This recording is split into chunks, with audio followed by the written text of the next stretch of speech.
Grenadians to go to the polls in March. And in sport, TNT's cricket board chief isn't happy with suggestions that 3 Trinidadians could be dropped from West Indies cricket. I'm Ricardo Roberts and this is Caribbean in 10 for Monday, January 29th, 2018.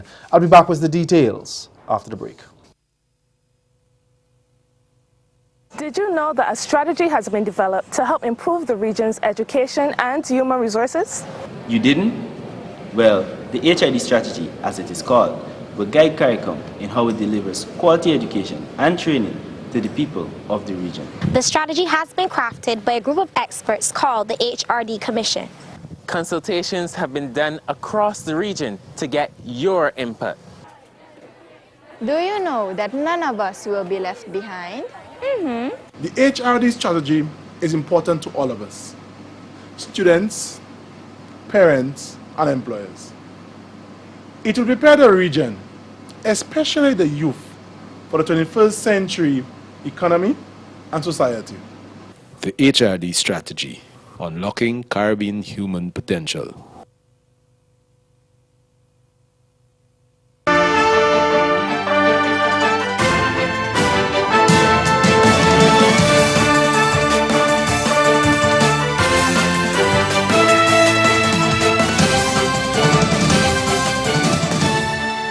March 13th is the date for the next general elections in Grenada. Prime Minister Dr. Keith Mitchell made the announcement last night at a new National Party rally at the National Stadium. He told supporters that the last 5 years have seen tremendous socio-economic growth, and as he promised more over the next 5 years, he asked for his party to be given another mandate to rule. The Grenadian leader promised health insurance and more job opportunities, adding that his NNP party will continue to push for a modern society with its values rooted in tried and tested traditions of old.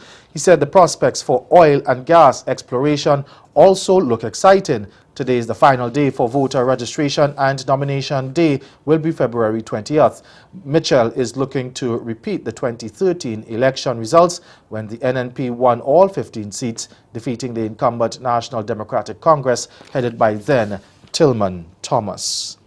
Over to St. Vincent and the Grenadines now. The 23-year-old model who was institutionalized by the state for using abusive language to the finance minister's wife has been granted bail. The court granted UG Farrell 1,000 EC dollars bail when she appeared in court this morning. The young woman, who had been at the mental health center for 3 weeks, was charged with using abusive language to the wife of Finance Minister Camilo Gonzalez on January 4th. When she appeared before Magistrate Bertie Pumpy on January 5, she pleaded not guilty and was sent for 2 weeks psychiatric evaluation following an application from the prosecutor.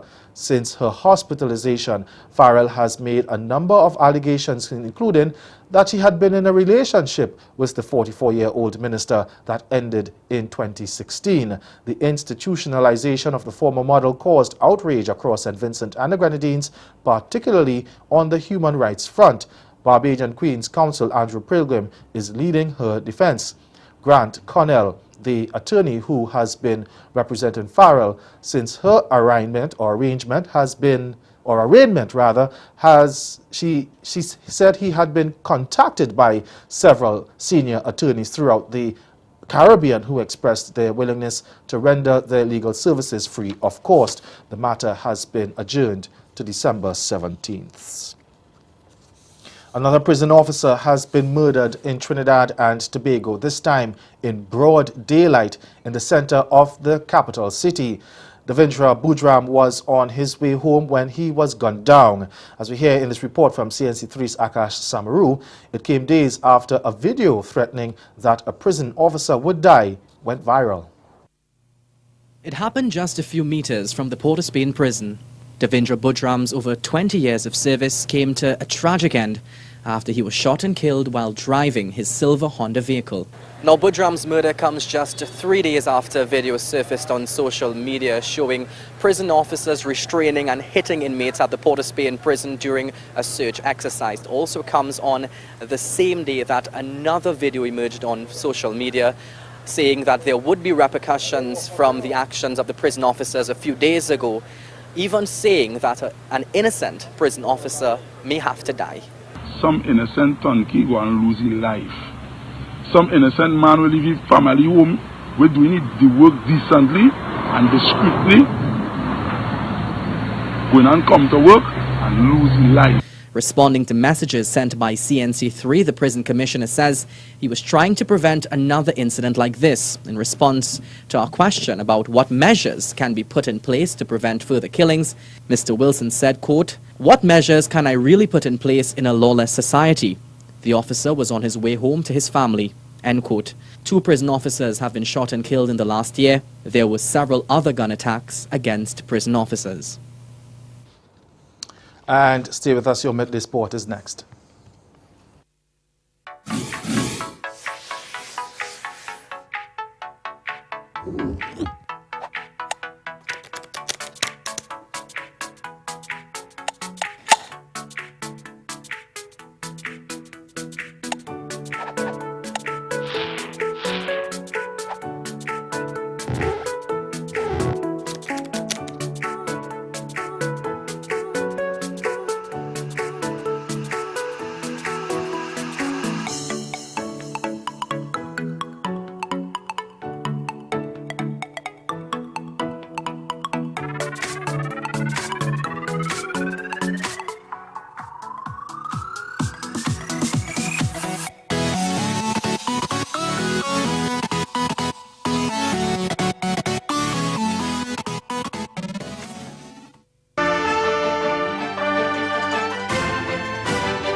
Trinidad and Tobago Cricket Board Chief Azim Basarath has blasted Cricket West Indies President Dave Cameron over comments suggesting the board would be considering a policy to exclude Sunil Narine, Karen Pollard and Darren Bravo from future selection. Now, Basarath, also a CWI director, said he had no knowledge of any such policy being discussed, but he said even so, Cameron did not have the power to determine who represented West Indies, as that was the sole purview of the selectors. Cameron's controversial comments came after Narine, Pollard, Bravo and Andre Russell declined selection for the ICC World Cup qualifiers in Zimbabwe, opting instead to fulfill their commitments to the Pakistan Super League. In an interview with Jamaica's TVJ, Cameron said the board was very disappointed by the players' decision. He said the board felt that after the World Cup qualifiers it would, quote, probably not invite those players to be a part of Cricket West Indies going forward, end quote. Basarath argued that Cameron's comments were not constructive and did little to help repair the relationship with top players. Neither Pollard nor Narine has represented the Caribbean in 15 months after pulling out of the 2020 series in New Zealand last December for personal reasons. Bravo had been barred from selection until last July after being sent home ahead of the Tri-Nations series in Zimbabwe 2 years ago for labeling Cameron a big idiot in an angry Twitter outburst. And left-hander Alec Athene struck his second 100 of the ICC Youth World Cup to set West Indies under-19s up nicely, but Sri Lanka under-19s survived a late-order wobble to snatch a nerve-jangling 3-wicket win in the plate final yesterday. Sent in at the Bert Sutcliffe Oval, the Wendy's side tallied for 254 for 5 of the 50 overs, with the enterprising Athenes stroking a runner ball unbeaten 110. And we get more of that story in our major newscast at 6:30. That's Caribbean in 10. Good afternoon.